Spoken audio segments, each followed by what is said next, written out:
This is one player on every NFL team that has the most pressure on them going into next season. For the Cowboys, I think it's DeMarvion Overshown. Last season, he was very disappointing. 2 seasons ago, he was looking like one of the best outside linebackers in the league. He had a lot of upside, but last year, he dealt with some injuries and off-the-field issues.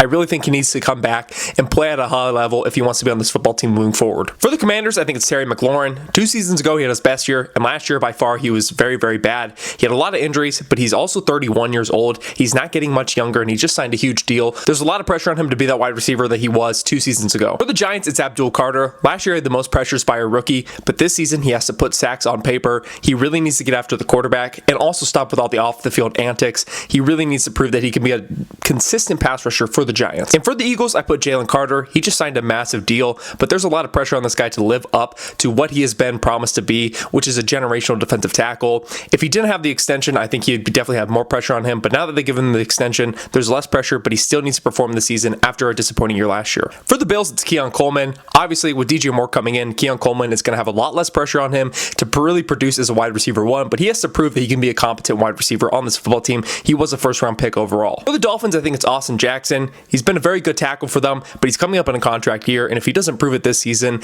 I don't believe that he'll be on this roster next year. This team is in a rebuild, so is he really going to be a part of their future plans? It all depends on how he plays this year. For the Patriots, it's Will Campbell. We all saw how he fell apart in the Super Bowl last year. He needs to perform, and he needs to prove that he can play at left tackle if he's going to survive in this league. There's potential they slide him into guard. I don't know what they're going to do with him, but he has to prove that he can play at the NFL level. For the Jets, I think it's Olo Fashanu. I don't know how to say his name properly, but this guy has been a very consistent tackle ever since he's been drafted by the Jets, which is really funny to say, but I do believe that this season, if he doesn't put on a great year, he's not going to get that extension that he really needs in 2 seasons. There's a lot for him to perform this season, but I really think that this year he can get